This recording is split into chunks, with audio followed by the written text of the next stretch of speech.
Have you ever wondered how a player's intelligence affects a game and what advantages it gives to a football player?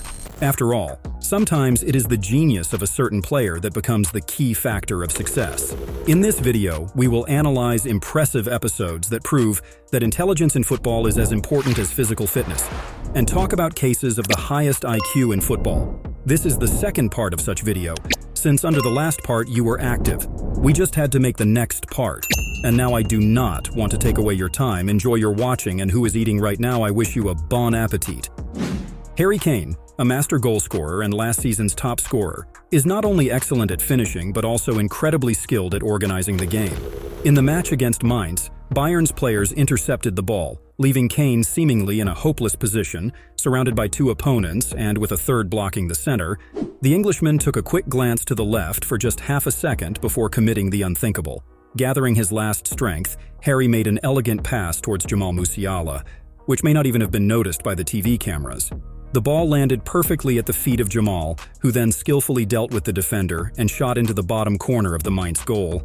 Let's face it, you can expect such splendor from De Bruyne, Modric, or Kroos, but not from Kane. However, Harry is not just an outstanding scorer, but also an amazingly intelligent player with exceptional vision and the ability to perform the most difficult passes. His talent for quickly assessing the situation and making non-standard decisions makes him one of the most dangerous and versatile strikers in modern football.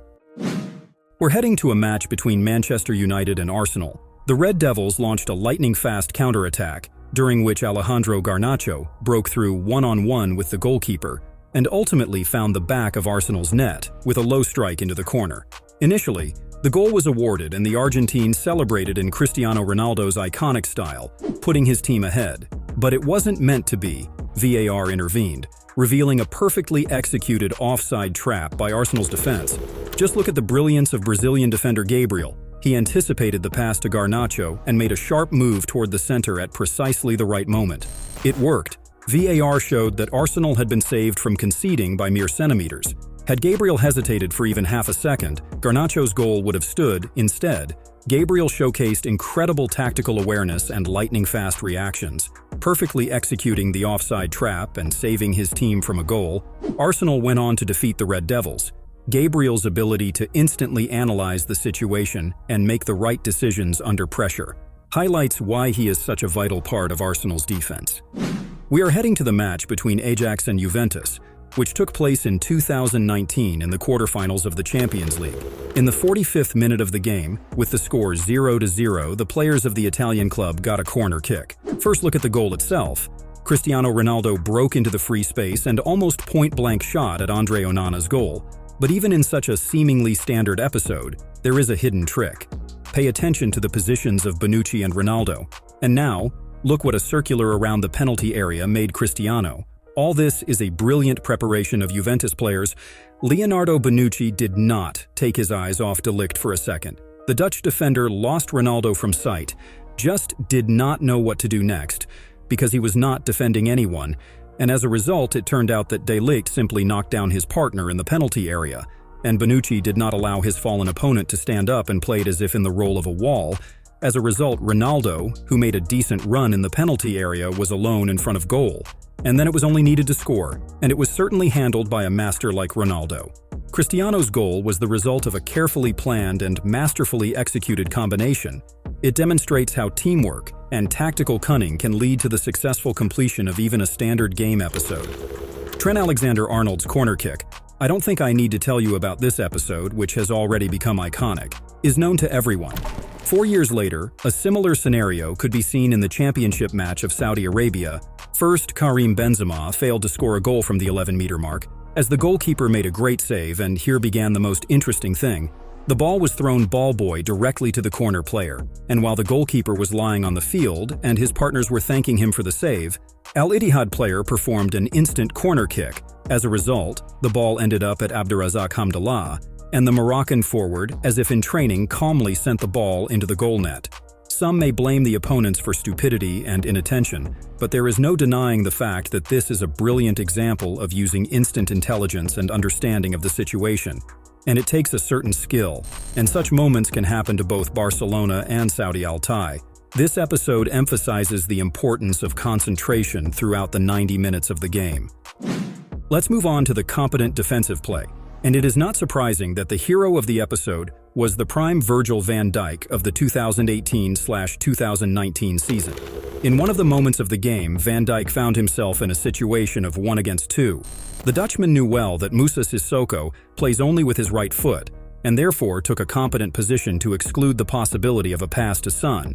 Sissoko hesitated, not expecting that the defender being in a half position will be able to block the possibility of a pass to Son. As a result, Liverpool's pursuing defenders began to return to the defense and Sissoko was forced to rush forward to the goalkeeper himself, but he threw the ball under his left foot and shot at goal half a meter from the crossbar. Yes, he could have scored, but if he had passed to Son, the episode would most likely have ended in a goal, and this is a really phenomenal decision, because not every defender could so accurately feel the moment and block the pass to his partner. And it is thanks to such actions Van Dijk earned a reputation as one of the best defenders in the world, able to make key decisions in the most important moments of matches. An incredibly interesting episode happened in the match between Brentford and Nottingham Forest. The hosts finally got Ivan Toney, who had not played football for 8 months due to disqualification, and already in the 20th minute of the game, Toney reminded himself during a free kick. Let's first look at the free kick. Here is Toney, and he's done exactly the same as he did last season. He's curled it round the wall and in. My first impression was that it was a serious mistake on the part of the goalkeeper, because he had set up the wall incorrectly, which was visible a second before Toney took the kick. But then I noticed one small and sneaky nuance. When the referee used the spray to draw the line for the kick, he approached the players standing in the wall, and the goalkeeper at that moment had already taken his position. And now look at Ivan Toney. He wiped off the spray with his hand and set the ball to the right of himself, and not by millimeters, but by tens of centimeters. The referee did not notice it because he was doing other duties, and the opponents also did not pay attention to this moment. It was for this reason that Toney scored a goal from a free kick. The goalkeeper initially correctly set the wall, but because the Englishman moved the ball a little, he was able to easily shot past it. By the way, a similar episode once happened in the game between PSG and Chelsea. David Luiz, in the same way with his hands wiped off the spray, and Zlatan Ibrahimovic, having understood the idea of his partner, casually moved the ball slightly to the left of himself, apparently to make the shot more comfortable. But David Luiz not only assisted Ibrahimovic, but he himself was once noted for his cunning during his free kick. In the game between Liverpool and Chelsea, the Blues earned a free kick. Liverpool goalkeeper Simon Mignolet started to set up a wall, but did it for too long. Eventually, as soon as the referee blew the whistle, David ran to the ball and struck a powerful shot at the Liverpool goal, scoring one of the easiest goals in his career. At the time of the shot, Liverpool goalkeeper did not even look in his direction, and something shouted to his partners. It was an obvious mistake of the goalkeeper, and David Luiz's actions were certainly smart and fast. It's hit by David Luiz! And he's completely flat-footed. Mignolet and David Luiz fight. In the FA Cup final between Manchester City and Manchester United, Bruno Fernandes once again showed why he is still a key player for both the national team and Manchester United. When Marcus Rashford moved the ball to the right flank, Bruno turned his head to the left, analyzed the situation, and realized that Kobbie Mainoo was not being defended. And when Garnacho made a pass to Bruno, the Portuguese first touch rolled the ball to the Englishman, who struck the ball into the Manchester City goal, thus increasing his team's lead. It is worth noting the actions of Fernandes, who at an early stage looked around and even then decided what steps he would take if he got the ball. Everything is brilliant and simple. Kevin De Bruyne has repeatedly demonstrated his unique reading and vision of the game, and once again, he proved it in one of the matches against Bournemouth. After a pass from Sergio Aguero, Kevin was 1 meter offside, which means it would be better not to touch the ball. So the Belgian, as if walking past the ball, and Raheem Sterling, who ran out from behind him, quickly oriented himself in the situation and went one-on-one with the goalkeeper and then scored a goal. And if we watch the replay, we can see that Bournemouth players lost concentration just because of Kevin's actions. They all put their hands up and for a second turned off from the episode. And especially it was noticeable in the defender who was standing next to Sterling. That's why Raheem got such a huge space in the penalty area of Bournemouth. Ronaldinho doesn't need an introduction. He is a mega-talent who amazed football fans of all ages with his game. In addition to his incredible technique, the Brazilian had an amazing vision of the field. He felt everything that was going on around him. His brilliant actions could be covered in a separate video, but I will mention only 2 episodes. Wizard gets the ball at the sideline, and then you watch yourself. Ronaldinho. Oh, madre mía, la que acaba de... Impresionante el pase para Larson. The first time I saw it, I was speechless. How did he do that? The pass, the idea, and the accuracy, everything was done like in a textbook. Although, no, even in textbooks, such things are not written. It's a pity that Henrik Larsson was not able to finish the attack with a goal, because the future Barcelona goalkeeper Jose Pinto saved the goal of Celta. Remember the goals from free kicks under the wall?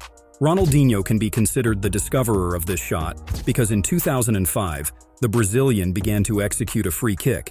He ran up and billiard-kicked the ball down, it rolled under the feet of the players standing in the wall, and ended up in the bottom corner of the Werder's goal.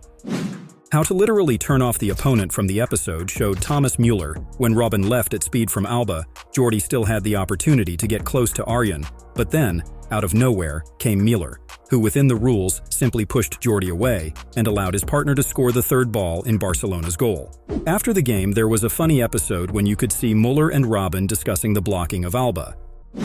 Borussia Dortmund players showed perhaps the most unusual way of taking a free kick. Marco Reus and Rafael Guerreiro discussed something before the free kick.